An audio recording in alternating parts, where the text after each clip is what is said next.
time, we'll rise for pledge of allegiance. I pledge allegiance to the flag of the United States of America and to the republic which stands one nation under God, indivisible, with liberty and justice for all.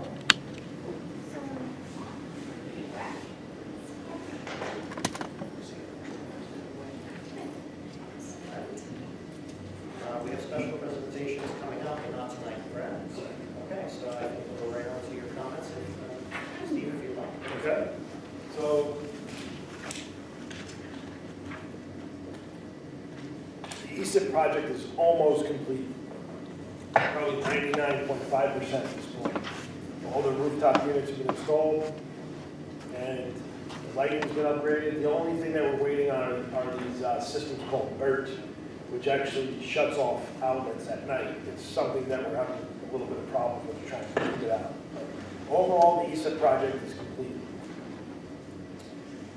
Valley View graduation is set for June 16th at Morris Knowles High School.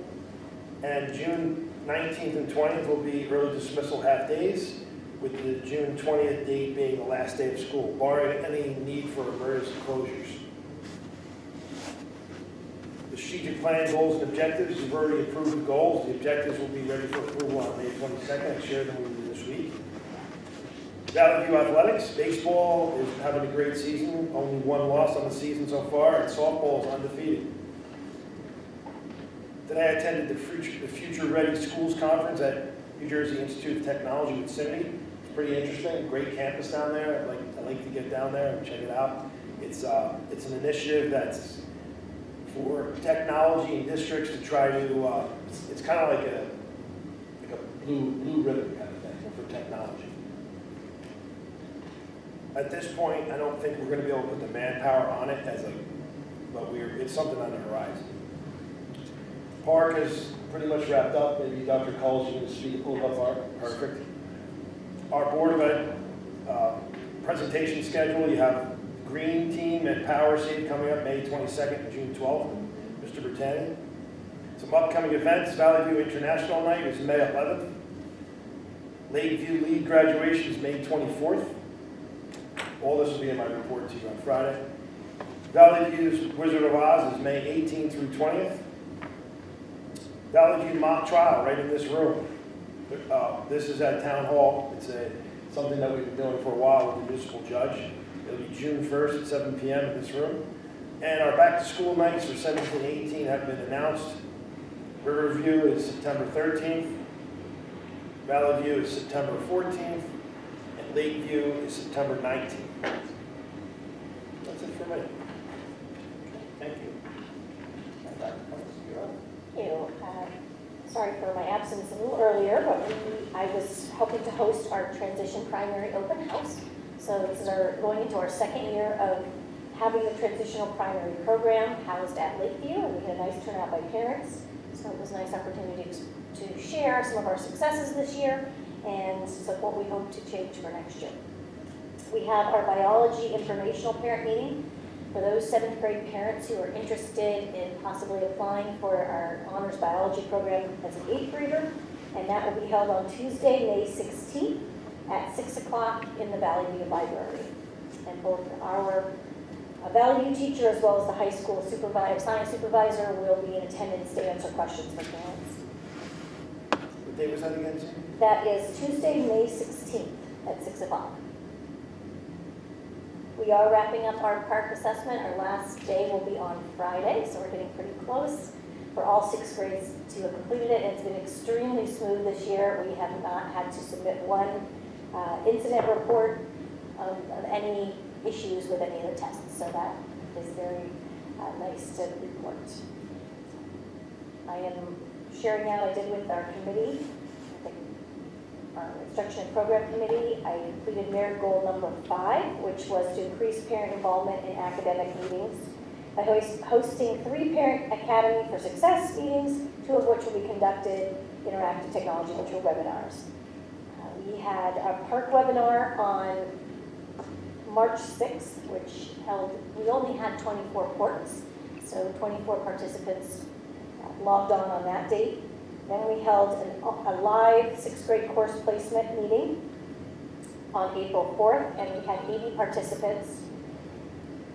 We had many people interested in the webinar, so we offered it twice. I completed it twice on April 25th. They held one at 6 o'clock and then again at 6:45, and we had 24 people log in at 6 and 21 more at 6:45.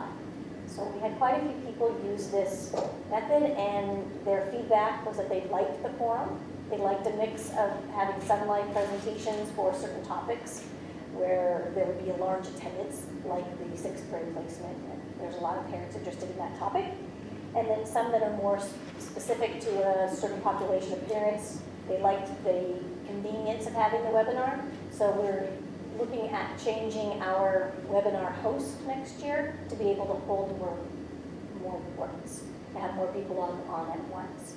But I think it worked out very well. We had a lot of good questions. I was able to answer them in the live format. I thought everybody that participated, was really appreciated the types of comments and questions that they brought to the table. Any questions from the board?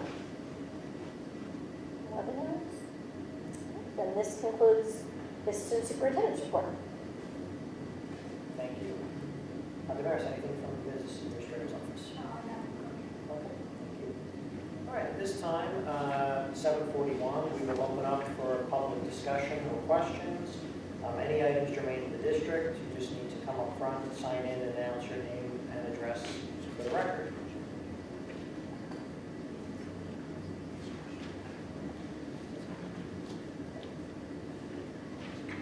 All right, seeing no one, I'll close the public discussion section at 7:42 p.m. and we will move on to the agenda. Mrs. Wagner, would you care to list the old business items we'll be voting on at the next meeting? The following resolutions have been recommended superintendent of schools to the board for approval. Lori, you might want to put your microphone on. Yeah, you might want to turn the mic Thank you. on. These will be for the next meeting. Can you hear me now? Yeah. Okay. So at the next meeting, the board will approve the treasurer of school monies report and the board secretary's report from April of 2017. As well as, the education reports, the report of student enrollment for April of 2017, the report of medical office for April of 2017, and we will vote on HIB LBO 6 and strategic plan for 2020. And minutes. Work session, meeting, and executive session from April 10th, and regular session and executive session from April 24th. Thank you. Anyone have any questions or comments on these before we move on? Okay, moving on to new business. If there are no objections under personnel, I would like to move items 1 and 2 as a block, and I direct your attention to the addendum for 1. We're adding L, a new hire, and M, a resignation to that section. I'll second. Thank you, Mr. Cass. Are we not voting on the certificate staff? Because that's, Is your mic on? Yeah, there you no, go. it's not. Are we not voting on the list of non-certificated staff, or is that something that we're going to put in the next time? I apologize. I'm going to amend that to include 1 through 3 as a block. I didn't see number 3. Mr. Cass, are you okay with that? Yes. Thank you. Thank you.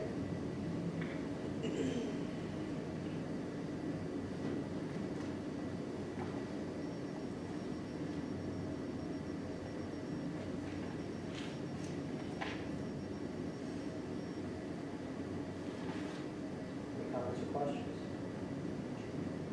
Maybe for the record, the split of the one position for volunteer.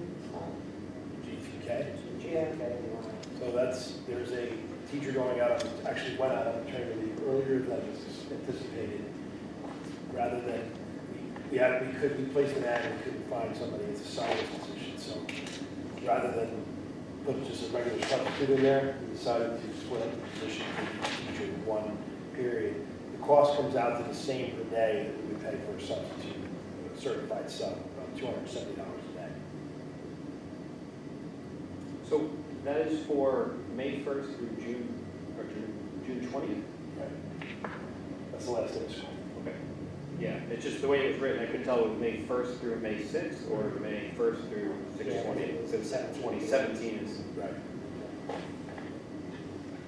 So they're teaching the same course, but not the same students, right? So it's not like a student's going to get different teachers coming in throughout the day. No. So one teacher's out, 6 teachers or 5 teachers are replaced. Got it. But these teachers, I'm assuming, are already teaching that course?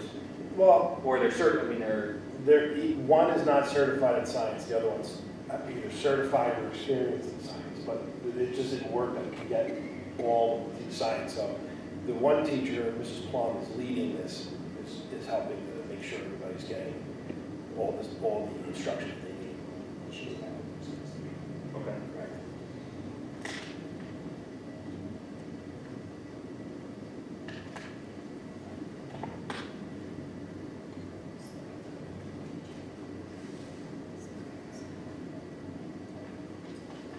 Can someone just explain what an unconference is?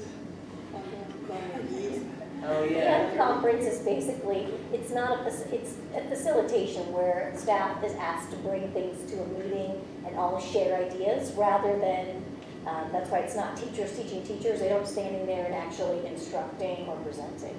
So, I don't know, this Like a term is potluck. catching on, but this unconference is meaning that you go and you bring ideas and you get to sign up for, oh, that looks interesting, I'm going to that room. So you're not like set ahead of time. You have like a few choices and then you go and bring ideas and share. It's more of a sharing session.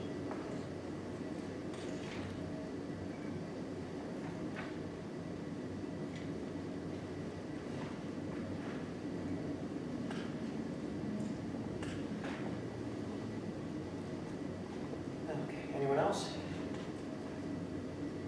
Okay.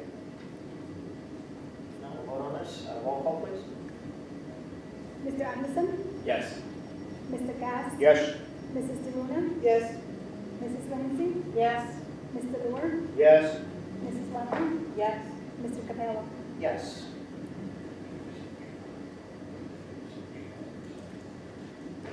No, just the correspondence.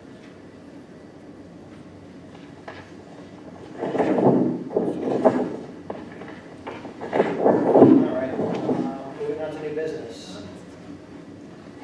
At the next meeting, I will be moving under personnel, items 1 through 8.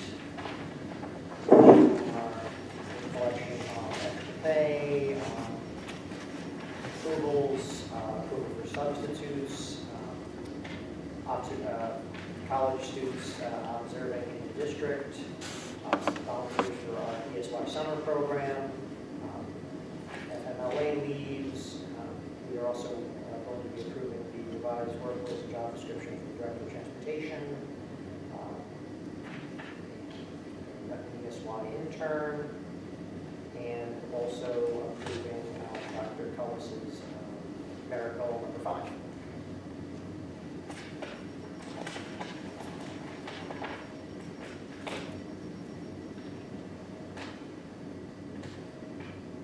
Steve, on C, classroom move per contract, Yes. is that in both, is that in every teacher contract, in other words, is it for elementary as well as middle school? Yes. So how often, I mean, teachers move classrooms pretty often, right? Usually just, I mean, the elementary time of less, year. right? just this time of year. Yeah. Not in the middle of the year normally. But yeah, we do have a decent amount of that. It's, you know, it's something that we've been talking about in negotiation.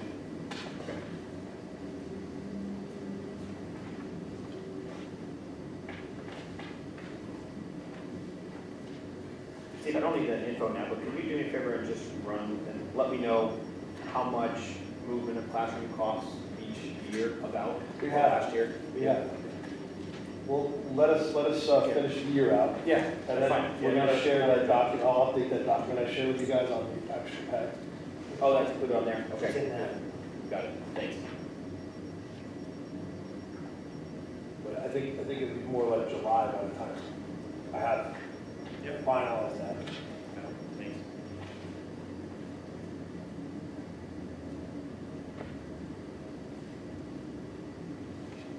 I can give it to you now, but I won't be able to do it. We have history too. I mean, it's not huge significant compared to the other ones that we talk about.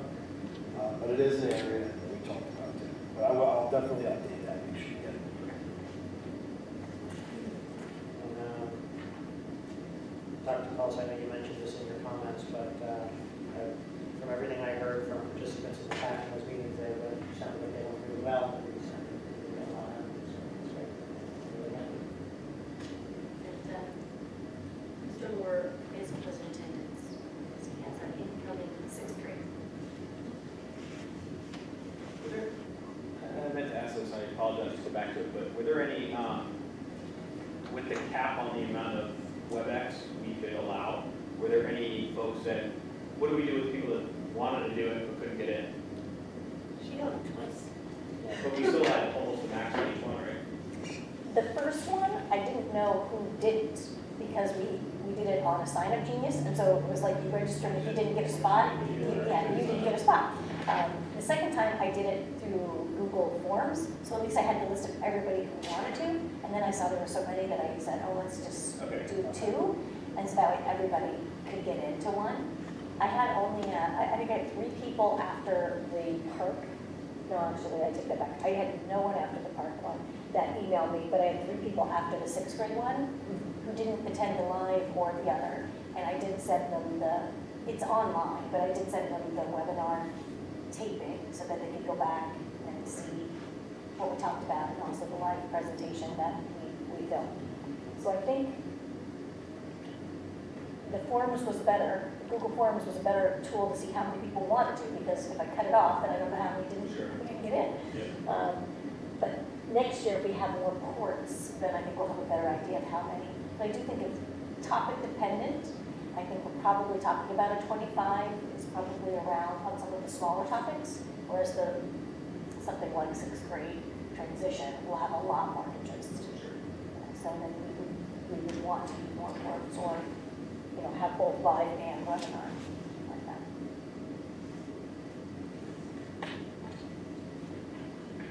Okay, very good. Anything else on personnel before we move on to instruction program?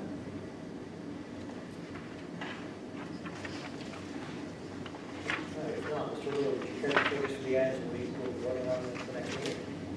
Certainly. At the next meeting, we have 3 items currently on the agenda, one of which is workshops with expenses. That's the writing workshop webinar. I believe we talked about this last meeting. Oh, at our committee meeting, I'll get the minutes out for that later this week. There will be a list of field trip requests to be approved, and there will be a Riverview Elementary School meeting log to be approved. That's to remove books from the library on a permanent basis.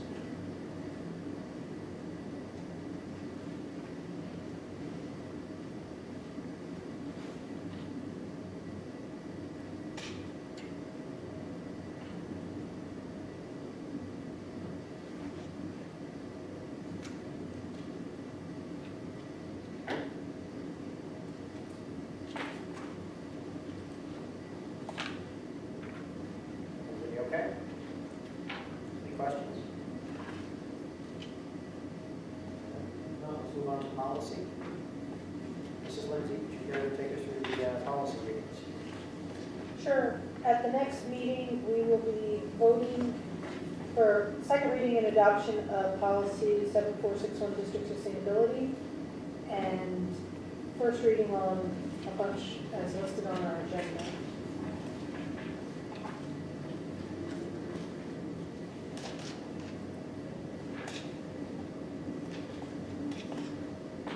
So I think before the meeting, we had a couple of side conversation about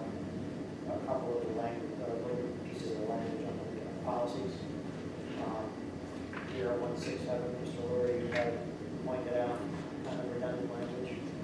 Yes, section 5A and 5B are almost identical. 5B adds one item and removes a couple where there are circumstances under which the board president can basically shut down individual public comment. So I think we're going to check with Strauss Esme, our policy people, to see kind of what the intention was here. I'm not really clear if one was supposed to go, one was the new one, or they're supposed to work together in some way. We're gonna take care of it. Okay. Thank you.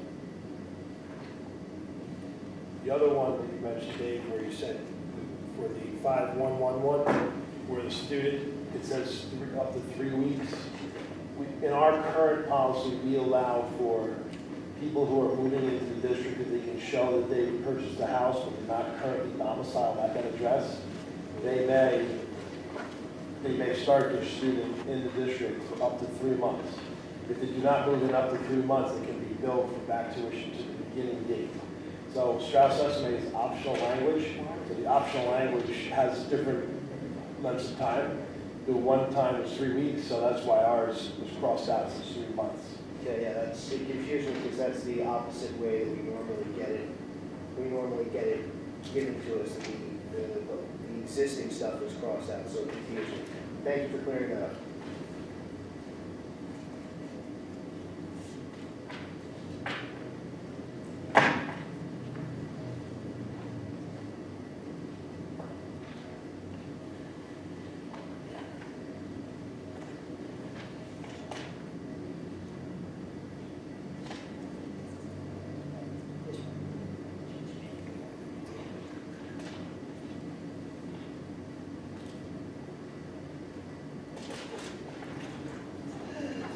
Steve, is Yeah. administration of medical marijuana, is that a required? Yes. I double checked with an answer. I knew somebody was going to ask me that. It's one you have to have. 533.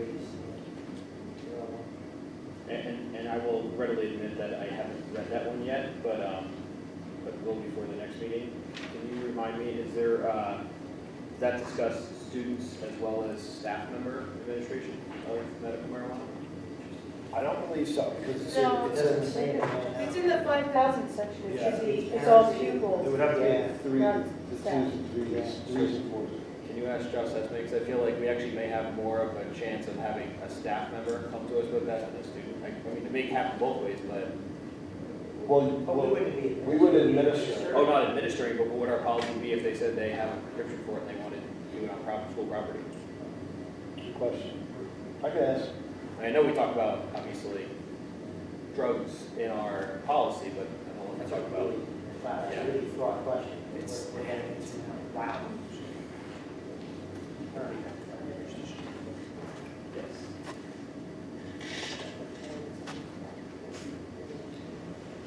Should I ask? Sure, you were right. Okay, so we have a policy and regulation 5111, which seems to be the one that us it's doing, is changing all our pupils into students. But the board policy, the one heading changes it into students, but the next one keeps them as pupils. Is that like an oversight? The regulation is just confusing because people and students are crossed out and become students. The regulation just says students at the end. But the policy, Policy. see the First line heading, of the policy. the heading says change it to students, but the Policy keeping it. the line under the heading that looks identical to the heading doesn't. Did I give you that? Yes, you did. That's right. That's all right. Well, so that other thing would be taken off, it'd just be the top one. It'll just be the bolded one, the whole other one is, So that's supposed, should really be struck out. Because you don't usually have two.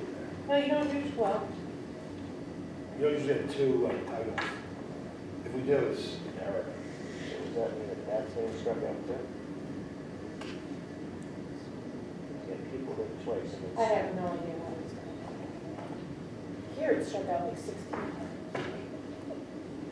So do a search, The way I read once it's final, just do a search for the word. But I don't, actually, Steve, every other one you gave us has it twice. yeah, it's just strange. You mean like 5310? Just want that big. I don't, yeah, they all like seem to have the heading twice, so I don't know what that's about. It never bothered me until they were different from one another. Yeah, 511, yeah, still also has two. Only 511 I have, I don't see other ones. No, here, this 2431, that's the medical marijuana. When it's done, I'll have one title. Okay.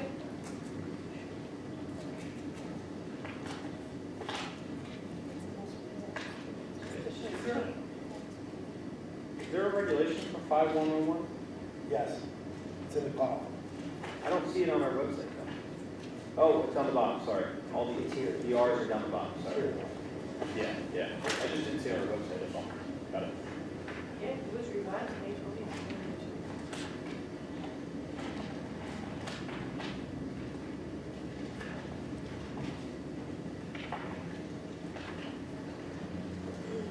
I don't In understand. 2013, we went from students to pupils. We absolutely did, just in case you were wondering. Yeah, I'm just sitting here thinking, who decides what's Yeah, more politically correct?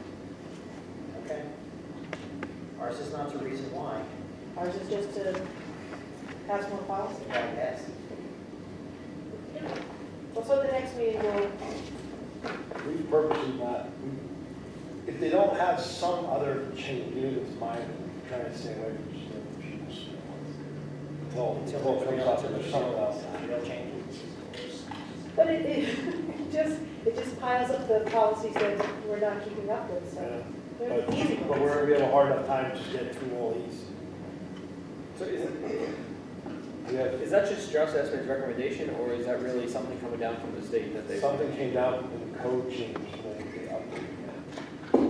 Yeah, people are sitting around talking about this. And we are too. It's the same as- Yeah, how much of our time are they going to kill? Okay. All right, anything else on the policies, guys, before we move on? All right. Okay, finance, Mrs. DeLuna, care to take us through what we'll be voting on at the next meeting? Sure, Gino. At our next meeting, there are 8 items under finance, letter D on the agenda that's handed out tonight. This includes the checks, the monthly checks, the core BTS contract for the Riverview Network upgrade, the amount of $28,840. Social skills services for $350 a day. Network support with the Board of Ed relocation to Town Hall. Provide support with the transponder bus software application migration. A domain controller upgrade district-wide at a cost of $4,800. There's also a motion about the actual tax monies and schedule required for next school year. And lastly, to approve Brian Freelander to conduct assistant technology evaluations at the cost of $1,000 for our training session at the cost of $400.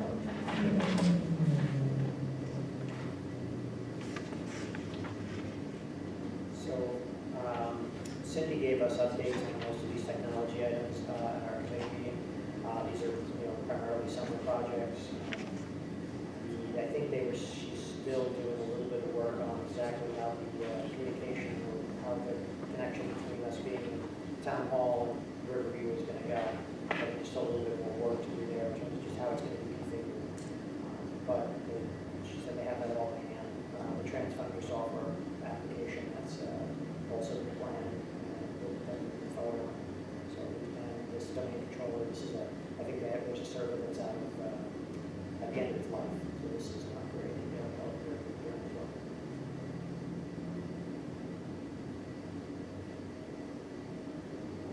I have a general question. There's a threshold at which you don't have to seek board approval for for spending, is that for like contracts, or is it just like, not discretionary, I don't remember the exact word. It's not for approval. We would like to approve everything financially sound. For bidding purposes, there is a threshold. Oh, okay, thank you. But along that question, and I brought this up for the past 3 years or so, is some things come in as a resolution and some things come in the checklist.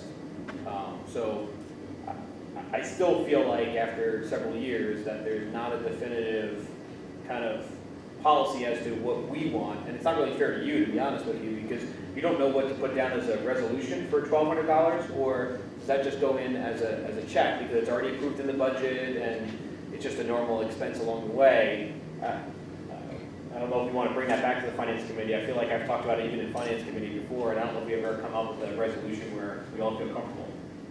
If it's a vendor for supplies and regular occurrence items, we do not put in the resolution. If it's a big contract or special ad services, we like to approve those expenses.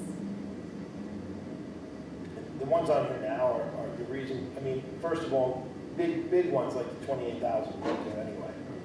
But anything we talked about, we try to put on here. You know, if we talked about it as, hey guys, this is what we need to do and why, then we put it on there. So you see that this is the final outcome of what we've been discussing. So that's why we try to get this on there. Like we've been talking about TransFinder for a while. The problem with it's actually housed on a computer in that building, which is not good because that building floods. So we need to get it off there into the network, into like the virtual environment. Then we need them to work with Genesis. What happens now, anybody who knows the technology stuff, try not to manage two parallel databases because it's human nature to like write Terrace in one, TERR in the other, and now it doesn't know what it is. So once we have this, once a person's put in Genesis, they'll automatically push to TransFinder. So this is kind of the stuff that we've been talking about for a while. I guess my concern is like, for instance, you say big item like $28,000, but that may be to somebody else that's sitting in that seat in the future, it may not be a big item. So I don't, once again, I just don't know where we draw the line. You know, we talk about a lot of different things and some things end up here.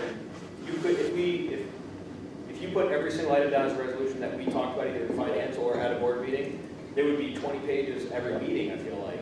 Because there's certain things like when we bought the PA system, you know, for the board meetings, that was just in a check request or in the checklist. So, and that was like, I don't know, over $4,000 if I remember correctly. So, I still feel like there's certainly some leeway that it seems like, I don't know whether it's going to fall under a check request or a resolution, and I don't know if it's just me or others feel that way, but if the finance, Barbara, if you think that finance should take that on, I'm fine on the finance committee too, but if you as a chair feel like we're good, I guess I've dealt with it for Provide years. a So. better direction or something? Yeah, give the administration a little bit of direction as to what we want out of the resolution as opposed to a checklist. Do you want to see a certain dollar amount of? I think that's Mike's whole point is, should we set some parameters so you understand what we want to see? To me, transparency is the most important. Any big contract, any contract that we have an agreement with, I would like to approve it. Any special services, anything that has to do with special services, I like to approve it. Recurring expenses, I don't think there's a need for it. And we also don't put things like, we need to call Reiner Services for some HVAC repairs, like $2,500 that need to be done right away. We don't normally put that on as a resolution. Those kinds of things that come up, we don't do. But the planned ones, we put on. But again, if you guys want to see a dollar limit up, we could certainly work with that. Well, what's the one, you know, anybody else have an opinion on this, one way or the other at this point? Any thoughts? Put it on the agenda. We'll do that? Okay. All right, let's do that. Let's start with the over there. Could someone just for the, explain item number 8 about about the assistive technology evaluation? That's for special ed, for special services, for students who need assistive technology in their IEP. And then he also will provide a 2-hour training to our people so that people can use the things that he recommends. I can tell you as a CPAC liaison, Brian Freelander has come in to speak about what is assistive technology. And it's another one of these continuums like we spoke when Grace was here. It could be a pencil grip to hold your pencil, it could be assistive technology, although you don't think of it as technology, it's something that helps the student. But it runs the gamut to programs that, sync with our computers, voice to text. It runs a gamut of things, and he is like the guy in this area, But, so how do you determine that someone should have his eval? So the evaluation, like everything in an IEP, would be between the IEP team. It could be a parent requests, my student is struggling, keeping up with whatever. Is there a way we can look at and have a assistive technology evaluation? I guess it could also come from the school. If a teacher sees there's something and they think there could be supports that are needed. So it could come from anywhere in the IEP team, which is, parents, staff, the student themselves if they were older. So these are done on an as-needed basis? Yeah, this is not something that every student with an IEP gets by any means. Sure, but there's also a limit on it, in terms of it's as many as need to be done. The way this is written, yes. Yeah, it's like, But we do that with almost everything. We have all of our medical people that do evaluations for us. So the board is aware of what it costs. Right. And I think also if it then happens that we will see it, talking about things we see on the agenda, Right. you would have, 2 students in evaluation. This is just so the board knows ahead of time, What these costs. this is what the cost is associated with this. Right? The way I read this, it doesn't mean we're actually having a 2-hour training session. well, you know what else is important about this too, is when we set a cost, that's our cost. So in other words, if someone came to us and said, I want assistive technology done by this other guy, it costs $2,000, we pay $1,000. We would only pay $1,000. So it Yes, makes that's in the it sets fine our- print it sets of our money, yeah. special ed program. Yes. But just so the board knows, we are using a very good person in the area. Thanks, Norma. Appreciate it. Okay, anything else on the finance items? Okay. All right, Mr. Cass, operations, would you care to take us through these items? At the next meeting, I'm going to ask the board to approve 4 items regarding the Riverview School Media Center project. Item A is to okay creative library concepts for the purpose of providing furniture selection at the school's media center. Item B is to approve a proposal from Trenway Corp. to provide walls and doors. Item C is to approve the proposal from Oriana Electrical for electrical services at the media center. And D is to approve the installation of flooring at the media center.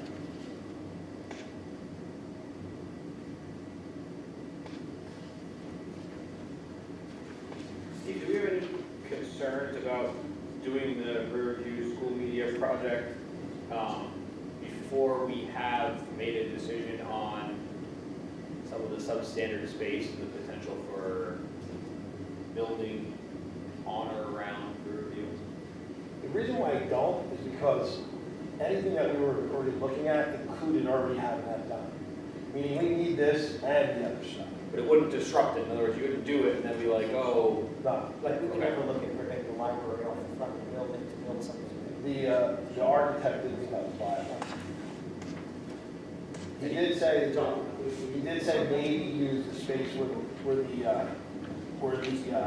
trailers are as a new parking lot, if we had to take some other parking space, but he didn't think it was a viable option to set off. And he did say that would be very intrusive, we were trying to be less intrusive. So this project will be out of the way, so it won't be like in the middle of the mess, as you say. and we talked about this, we are picking up a net increase of 3 rooms. If we only do the library, we only have a net increase of 2 rooms. So this the principal was told you're getting 2 rooms extra. You have to figure out what to do with the last one. I don't know, come up with a plan. But it wasn't great. The fact that we were able to get that last room for about $15,000 made a huge difference. So they'll have all the stuff they need at this particular time. I can't say if something else comes in or they need a different type thing. But for right now, they'll have every room they need. Which that's a good thing to say, actually. It feels good to say that. And this is purely a summer project. All summer. July 1st. June 1st, we're going to start. We're going to close the library June 1st. We're going to start working on it June 1st. Teacher will go into the classrooms. That way we can hit the ground running and open on September 1st rather than October 1st. We think we would have it done in 2 months.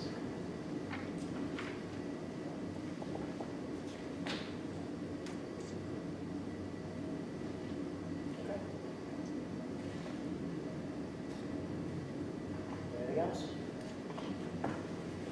All right, if not, we can move on to the cause.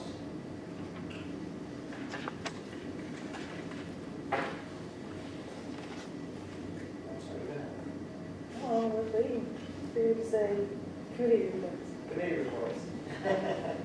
Yeah.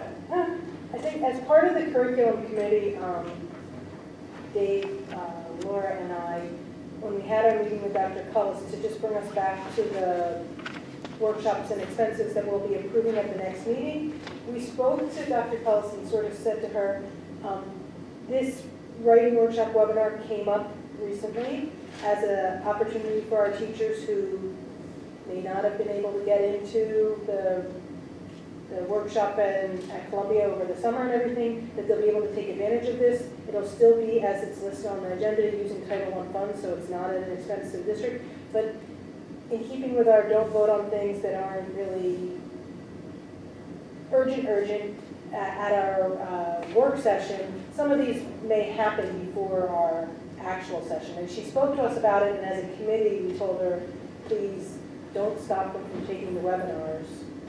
We want them to get this exposure. So we just thought we would let you know as a committee that that was sort of our indication to her. We won't vote on it tonight, like as a practice, but just so everyone here knows that don't be surprised if some of the dates when we get to this in 2 weeks happen already. Did I get that?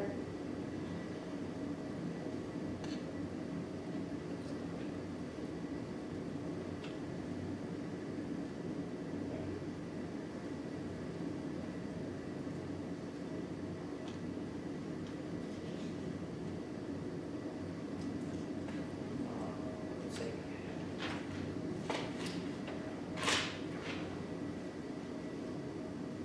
We have some discussion items on, we're keeping grade level school substandard space on here. We have the softball field in Lakeview, and we're continuing to talk about the membership in the Garden State Coalition, which I know we talked about at the last meeting. So, is there anything you want to start with that, Pat, or start with the The grade level school substandard space update is we are waiting for Ross Haber's report, which should be this week. He did actually, and so did our architect also say that it is very difficult, if not impossible, to account for a span of 300 to 4,000 units. So it's a tough thing to add in, but they're going to do the best they can and give us a range like that. So what we're expecting is, we're expecting Ross's this week, and then we're expecting the architect to be able to finish theirs by the end of this month.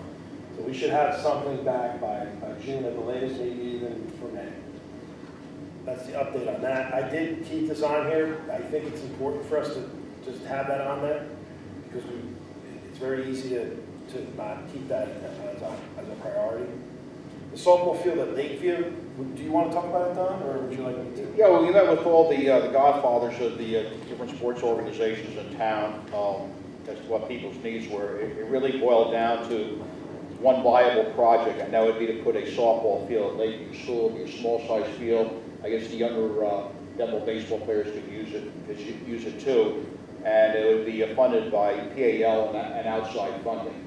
So this is a great opportunity to enhance the school grounds and continue to build on the synergy between the township, Board of Ed, and the various organizations in town on using the school facilities. It would be used after 6 o'clock when, the Lakeview YMCA Kids Club is finished for the day and all the school activities are finished, so there wouldn't be any interference with school activities. And as you can see from the last couple of days with all the rain, I think baseball and softball kids suffered the most with those infields being saturated with water. As for the other activities for soccer, we like the Valley View location, but we just can't put a soccer field there if it's going to be encroaching on a softball infield and a baseball infield. Even a smaller field there isn't suitable for the Valley View girls or the Valley View boys soccer team. So there's really nothing on the radar that soccer would participate in at the schools at this point. Same for baseball and rugby and lacrosse. Looks like we're continuing to use the existing fields. So it comes down to is the board, and this is not a vote, it's just to see what we gauge you, to see what you think, because I would go back to them and say that the board is supportive of this, but would we be all okay with allowing outside groups, meaning softball, PAL, baseball, for them to come up with a way to fund on their own, through volunteers, through donations, a softball field that would be like a recreation-sized softball field at Lakeview? If my recommendation is yes, I would like to go back to them and say, look, we talked about it at the board is good with it, go ahead. There will be a small fee for us because we'll have to have our lawyer draw up a document so that it protects us from whatever they do. But the lawyer did say, Matt did say that we won't need any kind of document if they volunteer and they donate. Then we can get around that. It'll just be a board resolution to accept the donations.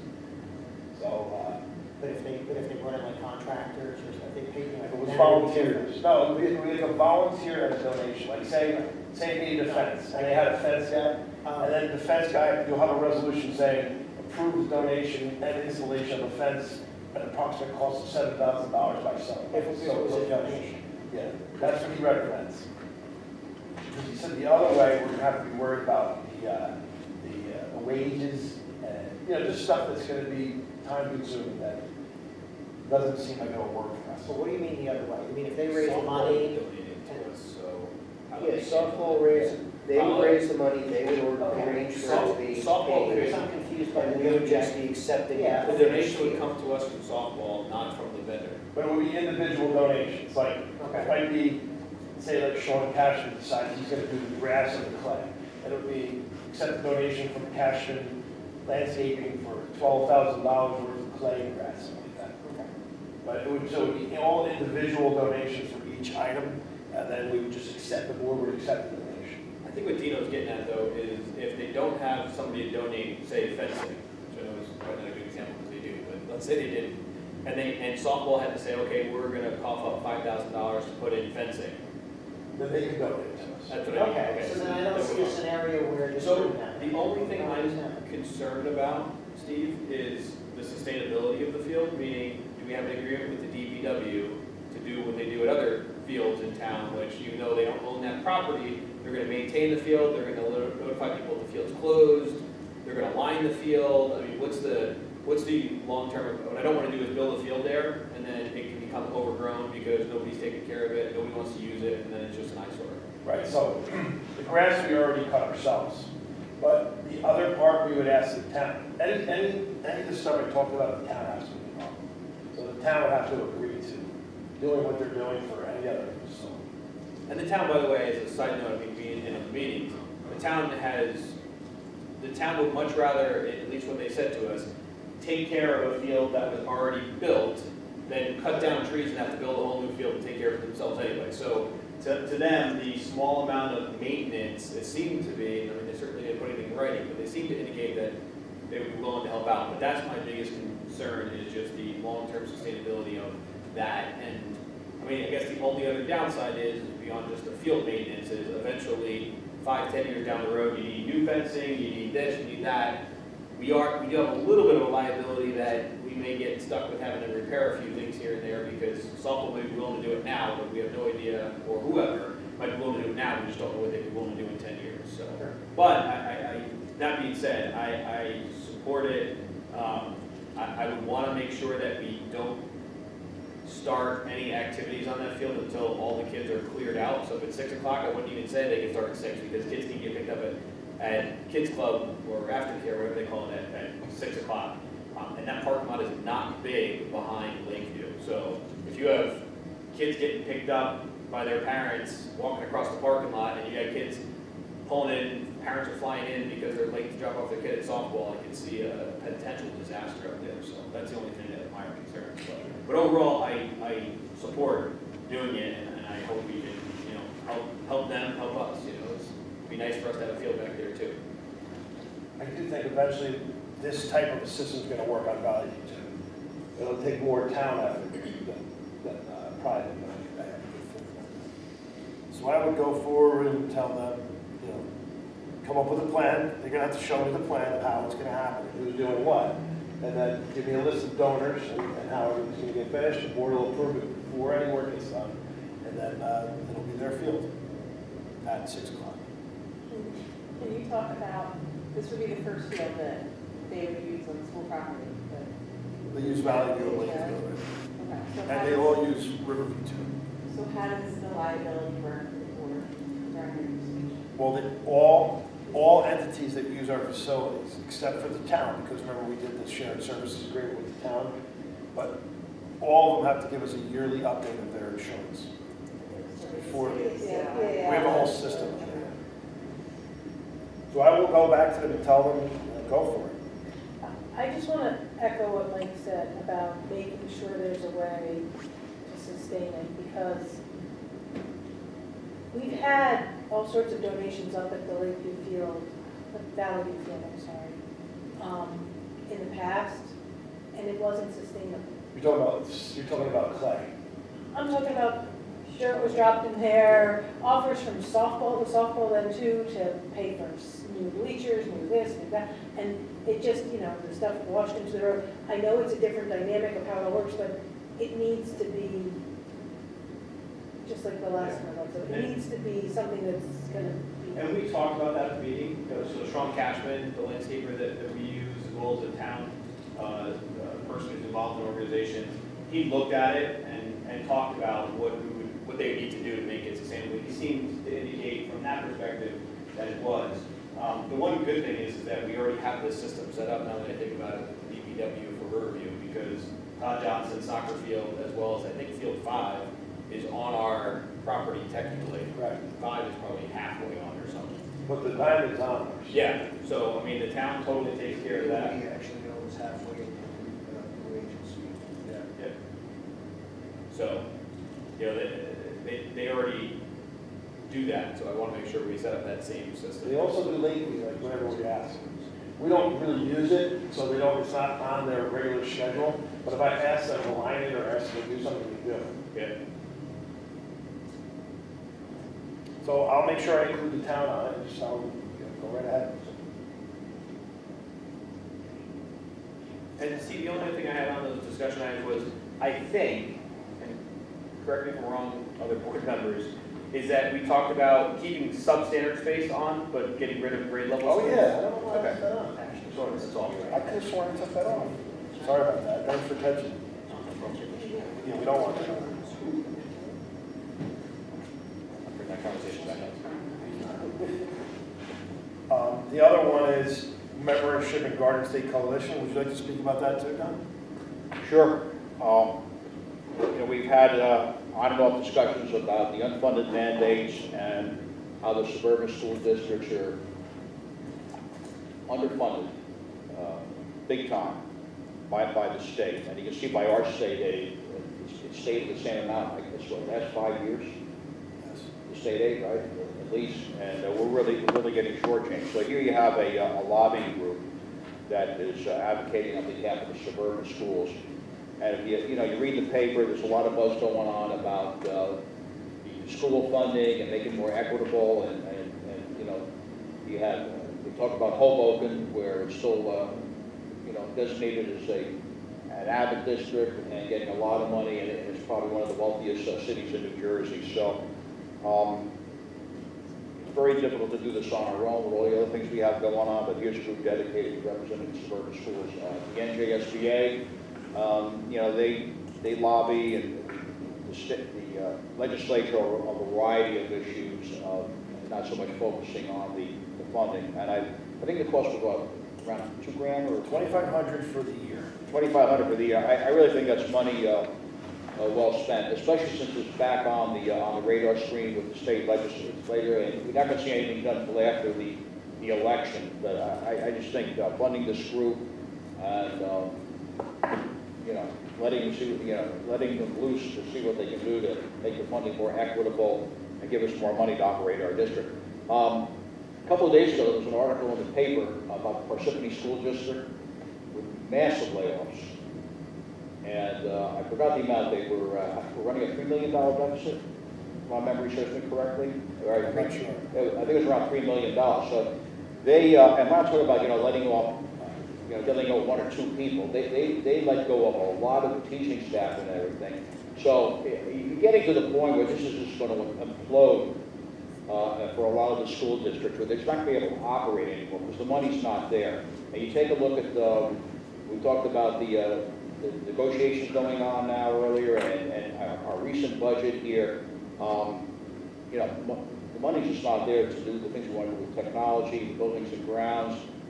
Most of it's eaten up with the pension liability with the state, and the salaries and the medical benefits, health benefits are off the charts. So they're going to have to do something quickly, or else you're just going to have, like some of the California schools have, you'll have reading, writing, and arithmetic, and that'll be it. You're not going to have all the extracurricular things that we've been doing to really enhance education for the kids and make it fun to go to school. So this is really coming to a critical mass right now.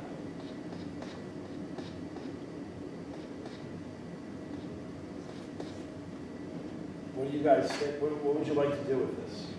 It's been out there for a while now. I'd like to give them an answer one way or another. I don't know really how the board stands on this one. Well, I'd make a motion to spend the money. Vote out if it's a work session, vote out at the next meeting. I don't know how everybody else feels. I really feel this is an important issue. $2,500. It would be prorated for the year we join that. Well, we won't join now. We join It's now. already, we just join next year. By the time it gets board approved on the 22nd. So we just, And did we find out when the meetings were? I think last time we Wednesdays. talked about meeting. The Wednesdays around 3 o'clock. And there weren't. They're in each Brunswick. It's a statewide group. The meetings go pretty long. They start and finish all day. There's the executive board that starts before the 3 o'clock one that you're not all invited to. Then there's the 3 o'clock meeting. I used to sit on the board. I wasn't on the executive board, so I went to the 3 o'clock meeting. It won't happen right away. We won't get a seat on there right away because there's a lot of boards, but eventually we'll get a seat on there and try. There's one more meeting at the end of the month in Monroe Township on the 31st of May. That's usually the legislative session. Annual meeting, that's it, and it's done for a year. It's open to everyone.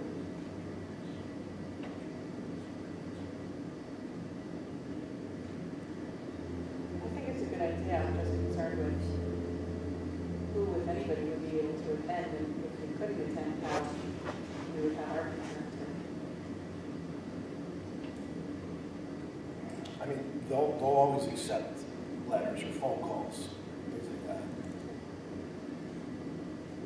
that. I mean, the one good part is that I think we've talked about a few things over the years that are issues, and we've discussed writing letters or whatever, and I know, Steve, you've always kind of, put resolutions in that make a statement about what the board feels about a certain issue, and you've always felt like they don't really go anywhere. So if this is a way for us to take some of our concerns that we have and bring it to a group that collectively can put it together and package it, I know I've looked through our budget year after year, and I see a lot of organizations that we belong to that I'm not sure if we may get more benefit out of this organization than some of the ones we already belong to. And I know some of the other ones are different organizations altogether, but we spend a lot of money on organizations, more than I thought we would have at some point. But I know each one's different, whether it's a business administrator organization, a superintendent organization, curriculum, things like that. But I'm fine voting on it next meeting. I know you brought it up before, Steve. I haven't dug into it as much as I wanted to, but I can make a promise that I would and be ready to talk about it, vote at the next meeting if that's the way it feels. Okay. We'll put it out as a resolution then, okay? Good idea. Sure.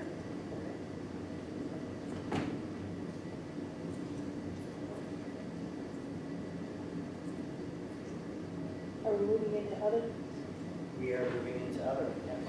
Other, just other. Just other. I would like to make a small plug. Since our last board meeting, the CPAC held its community resource night. If you weren't able to attend and you're watching this video, they did record that night, and it is on the Denville website under Special Services or CPAC. It was a very informative night. I thought I've been keeping abreast of what is out there and available as resources for parents, but it was impressive to me, and I'm hesitant to actually list some of them because I know I'll leave some of them out, but there were, swimming lessons for kids with special needs, yoga classes, OT opportunities, camps, it was eye-opening and a very wonderful night where I learned a lot. There was a lot of resources, and it's available for anyone to see on our website, so it was a great night. Steve mentioned the Valley View Play is coming up. I will make a shameless plug again for that. If any board member would like to get tickets for that, just let me know, and we can have the tickets for a night that works for you.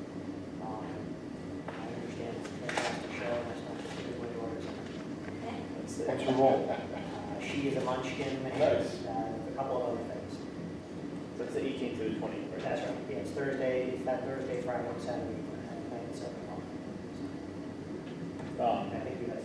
Yeah, just real quick, as the town liaison, a couple of quick updates.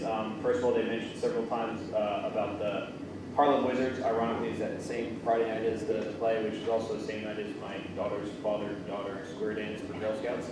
So I won't be there, but Harlem Wizards are coming to town. They're going to be at Morris Knolls. If you haven't seen them, they're kind of a fun thing to go to, especially with the kids. It's a fundraiser for Project Playground 2.0. In town, which is the Gardner Field Playground here. They also mentioned, I think it's May 13th, it is, the Rockaway River cleanup is May 13th. If anybody's interested, let me know. I know I'm going to be out there doing some stuff, helping out. And I know the town council has a bunch of people going together as a team, so if you want to join that, let me know. And then finally, I sat through a lot of discussion on the affordable housing stuff that I know we talked about previously, but I know Steve had it recorded. But I've had a lot of discussions also after that, so if you have any questions, let me know. But they're moving along with a few projects in town. It sounds like the next one, and this is all in accordance with their 5-year plan, the next one that'll be kind of discussed and has been brought up has been the development that is potentially going in by the railroad tracks across from the food town.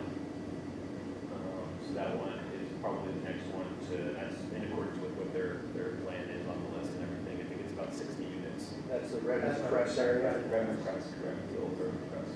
That goes from the Redmond Crest all the way to whatever street that is, and I can't remember, it's not Lackawanna, but the other one that cuts across the railroad there. The one with the Chinese restaurant. Correct. So it would include the Chinese restaurant, the spring break, Right.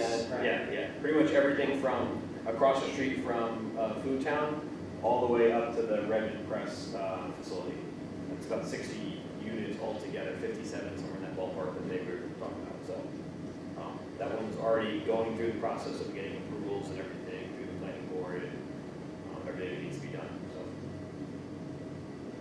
Those 300 plus units are pretty much gone. The one like Redmond, the one by Morris Knolls, the one out by, I mean, unless I'm ordering something big. Yeah, my understanding is this, is that a lot of those, a few of them are interveners, meaning that they've already filed suit with the state. If they filed suit with the state, that plan was put together by the town to basically show in good faith that they're moving towards a resolution. If they basically don't put a plan together and say, we don't want anything, the interveners basically have builder's remedy. And instead of it being, for instance, 60 units at that location we're talking about, it could be 120. And then once the state attorneys or the judges basically say, that's what you're going to do, we have no recourse outside of trying to fight it back in court, which has been, the success rate has been virtually nothing by any town in the state. So by coming up with a plan, they feel like it's a reasonable plan to meet in the middle somewhere where they'll continue to work along. But my understanding is that all of those options, I think it's 5 projects that are in the 5-year plan, there's a high likelihood that they will all be put in. That includes, just off the top of my head, I know the Essling Lake, which is already done, was in there. Redmond Crest, which we're talking about now, is in there. There is one actually over by my side of town, which is at the end of Zeke Road. That's about 50, I believe, units. The big one is actually over on Franklin, I believe it is, past by the high school, almost on that Rockaway border over there. That's, I think, 100 units or so. It was 100, it was 150, Was it? and it's down to like 130. Okay. That's the biggest one. I think the one by us is 50, this is 60, all of them. And then the last one, I think, is like a small group home or something like that. 40. Yeah.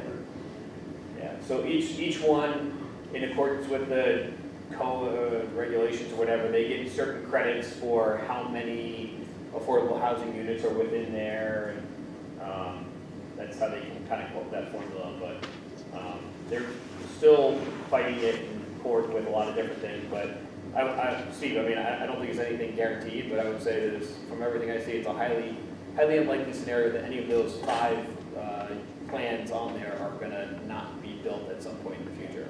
That's pretty much the direction we're going right now. We're assuming all of those are going. Now barring obviously like big meltdown in the economy or something along those lines.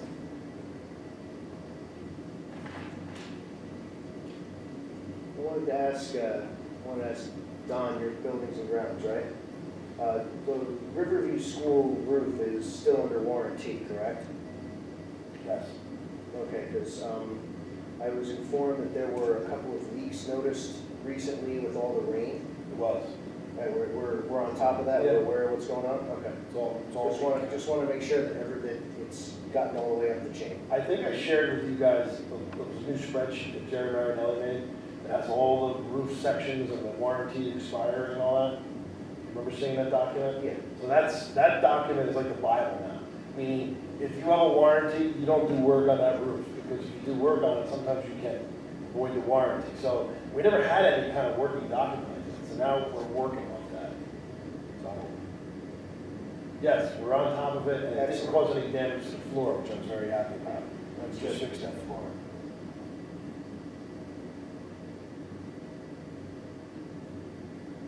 All right, any other? Before we go back to public comments? If there's nothing else, we'll open up for the second public comment section of the evening at 8:43 p.m.